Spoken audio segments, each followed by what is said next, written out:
constante a nuestra provincia, a la provincia de Chubut. Ahora le vamos a dar la palabra al doctor Francisco Berbic, que nos va a hablar de las reformas procesales civiles en Argentina. Bueno, el doctor Francisco Berbic es abogado por la Universidad Nacional de La Plata, magíster en estudios de Derecho Internacional, especialista en Derecho Civil y en Derecho Procesal Profundizado, vicepresidente del Instituto Iberoamericano de Derecho Procesal por la región Argentina, Paraguay y Uruguay. Es profesor de grado y posgrado en Derecho Procesal y referente nacional e internacional en materia de procesos colectivos y acciones de clase, que mucho trabajo nos dieron a nosotros en este código. Doctor, le doy la palabra, les recuerdo que tienen 10 minutos y igualmente yo les aviso cualquier cosa que nos estemos acercando al final, ¿sí? Gracias. Muchas gracias, Marita. Ante todo, quiero agradecer por la posibilidad de estar hoy acá. Para mí, la verdad que es un gusto poder acompañar la presentación de un libro de tres grandes amigos. Quiero felicitarlos por la publicación, por el trabajo que han hecho y también felicitarlos por el trabajo que se ha hecho tanto desde la Comisión como desde el CEJA en el Código General de Procesos. Creo que comparto con Ángela cuando sostiene que es un punto de inflexión en algunas cosas, no solo a nivel local, sino a nivel regional, y es una de las fuentes que estamos tomando en consideración para trabajar en la provincia de Buenos Aires, también en algunas cuestiones vinculadas con este tema. El tema de las reformas procesales, creo que hoy no podemos sino hablar de la reforma que se anunció el año pasado en Argentina. Lo primero que diría sobre esto, siguiendo a Mauro Benente, que lo escuchaba en una entrevista de radio esta mañana, creo que no tenemos que llamar a esto una reforma judicial. Me parece que hay dos razones por las cuales creo que no hay que llamar a esto una reforma judicial. La primera es que le da a la iniciativa un peso discursivo que no tiene correlato con la modificación real que se está proponiendo, y me parece que de esa manera estamos entregando muchas herramientas a ciertos sectores que sabemos que no quieren que se modifique absolutamente nada. Y por otro lado, corremos un serio riesgo, que es que esta idea de reforma judicial se lleve puesto el tema de la agenda durante muchísimo tiempo, lo bloquee para futuras discusiones. Creo que por ese lado es importante no llamarlo de esta manera. Además, porque hay algunas cosas bien concretas. Creo que no es una reforma, primero porque está, una vez más, como ha sucedido en general históricamente, enfocado todo este nuevo esquema, fundamentalmente en la materia penal. Hay algunas otras cosas que no son penales, pero sigue siendo la cuestión penal eje central de la discusión sobre reformas, cuando sabemos que tenemos enormes problemas en otras dimensiones, que para la vida cotidiana de las personas a veces son incluso mucho más importantes que el fuero penal. Se trata solamente, aunque no es poco, ¿no?, de algunas modificaciones que creo que tienen relevancia, que pueden llegar a tener impacto, pero son modificaciones mayormente orgánicas y que no atacan la matriz de los problemas que enfrentamos en nuestros sistemas de administración de justicia. Lo que se ve también es que no es un proyecto de política pública, digamos, que intente modificar las estructuras del sistema. Por eso también creo que le queda grande el nombre de reforma judicial. El CEJA viene trabajando hace mucho en términos de diagnosticar conflictos y sobre qué trabajamos, y trabajar con estadísticas confiables y pensar las reformas de manera integral, como claramente se trabaja en el libro, en la primera parte del libro, y esto involucra un montón de cuestiones que no están ni siquiera en discusión. Hablo de nuevas tecnologías, gestión, oficina judicial, numerosas cuestiones que no están ni siquiera planteadas para la discusión. Y por otro lado, desde ya que las reformas propuestas, por lo menos lo que se conoce hasta ahora, prácticamente no contiene ninguna modificación de normas procesales, más allá de alguna referencia bastante tangencial, que resultará del trabajo de una comisión de profesionales designada por el presidente, vinculado con el artículo 280 y el certiorari, específicamente en materia de competencia de la Corte, pero que no avanzan sobre distintas cuestiones sobre las cuales ahora voy a volver en un minuto. Respecto de lo que se propone, quería señalar dos cosas. La primera es un interrogante. No tengo claro si las estadísticas que tenemos son confiables para poder medir y trabajar y analizar sobre todo esto que significan los nuevos juzgados, la fusión de fueros, incluso el tema de la Corte y la congestión. Las estadísticas que hay son bastante complejas de leer y no tengo claro, honestamente, si son estadísticas confiables para trabajar con esto, y creo que esto puede ser un problema.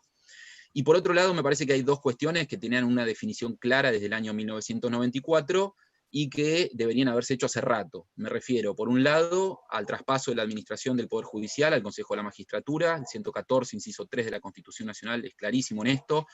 y cada vez que se hizo algún intento de hacer esto,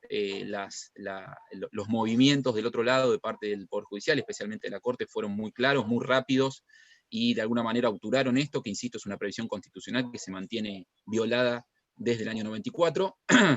Y el segundo punto también está en la Constitución, en el artículo 129, que es el traspaso de ciertos tribunales a la Ciudad de Buenos Aires, que son tribunales que funcionan en la Ciudad de Buenos Aires, que tienen competencia territorial exclusivamente en la Ciudad de Buenos Aires, y que el artículo 129 le reconoce a la ciudad facultades propias de jurisdicción. Otra vez,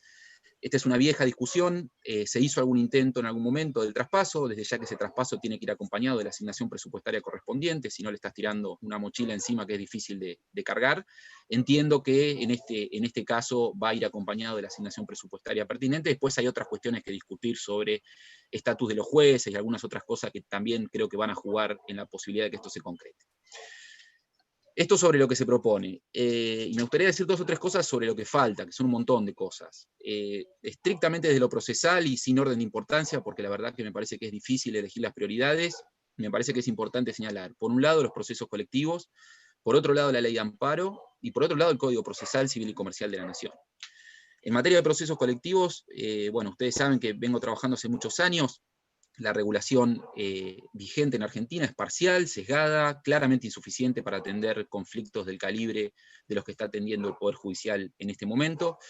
Y además estamos trabajando con reglas dictadas por la Corte Suprema de Justicia de la Nación, reglas puramente procesales, que determinan reglas de competencia, que determinan requisitos de la demanda, que determinan una serie de cuestiones que desde ya la Corte ha sido muy, muy cuidadosa y muy cautelosa en fundar este ejercicio reglamentario, que es un ejercicio legislativo puro y duro, en fundarlo en razones de necesidad, y podemos estar de acuerdo en esto, de que era necesario tener algunas reglas un poquito más claras para trabajar con conflictos colectivos, pero más allá de eso sabemos que la necesidad tiene cara de hereje, más allá de que sean necesarias, no por eso son menos inconstitucionales, y creo que acá el Congreso continúa dejando un espacio de trabajo a un órgano, a un departamento de Estado de nuestra estructura de poder que no tiene competencias para eso. Entonces, creo que esto debería discutirse en el Congreso, hay algunos proyectos dando vuelta, algunos llegó a asomar la cabeza a fines del año pasado, pero sigue siendo una gran deuda pendiente que impide que se efectivice la garantía de debido proceso legal colectivo que tenemos prevista en el artículo 43 desde el año 94. Y de las otras 2, de la ley de amparo y del Código Procesal Civil y Comercial, 2 cosas me interesa decir también. La primera es que son ineficientes, ineficaces, y ambas son previas a la reforma del 94, con lo cual no han receptado de ninguna manera toda la convencionalización de nuestro derecho, lo que sí pudo hacer el Código Civil y Comercial con nuestras normas de fondo. Nosotros venimos corriendo de atrás con las herramientas procesales. Entonces, creo que ese ya es un punto importante para sostener la necesidad de reformarlo. Hay un proyecto muy interesante de reforma del Código Procesal Civil y Comercial de la Nación en el Congreso, que se desarrolló y se trabajó con numerosos y numerosas especialistas durante la gestión de gobierno anterior, en la cual Santiago Pereira estuvo como un poco moderador y articulador de esa comisión. Es un proyecto muy interesante, que por lo menos debería continuarse la discusión para ver si es ese proyecto, si se trabaja sobre ese proyecto, pero creo que ahí hay una continuidad que deberíamos reclamar. Y por otro lado, el dato que me parece que no es menor, Jaime en su introducción, en su presentación, se refería a la importancia y lo que significó la vuelta a las democracias imperfectas, hablaba en nuestra región después de las dictaduras de los 70 y principios de los 80, y tanto la ley de amparo como el Código Procesal Civil y Comercial son leyes de facto en nuestro país. Eso es una cosa que me parece que no es menor y es un vicio de origen que debería exigirnos trabajar sobre esto.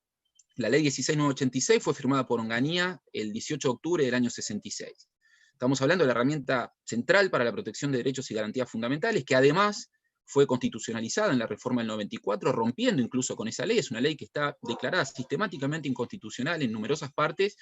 y que, repito, fue creada, como todos sabemos, para limitar el ejercicio del derecho de amparo, para limitar la protección de derechos fundamentales, y encima cuando todavía no existían los derechos fundamentales que hoy tenemos en nuestras convenciones internacionales y pactos y en nuestra propia Constitución. Entonces, además de que sí es una ley mala, desactualizada, es una ley de facto, y creo que ese es un dato que no es menor.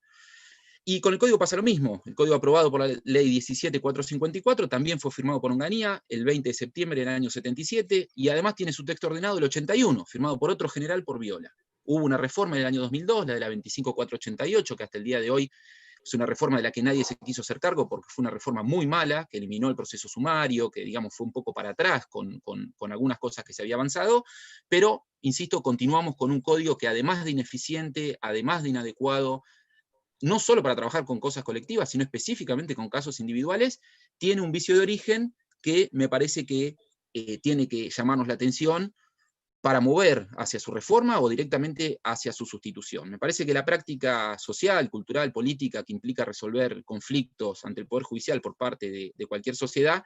que esa práctica esté gobernada por leyes establecidas por un gobierno autoritario, por una dictadura, me parece que es algo que no tenemos que naturalizar y, insisto, creo que por lo menos estas tres cuestiones, procesos colectivos, ley de amparo y Código Procesal Civil y Comercial de la Nación, deberían ser parte de una agenda,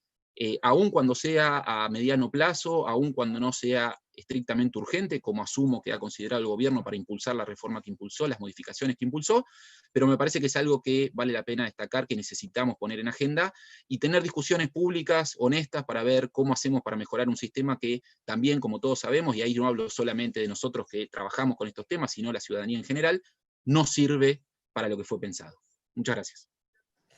Muchas gracias, doctor Francisco Berbic, y sobre todo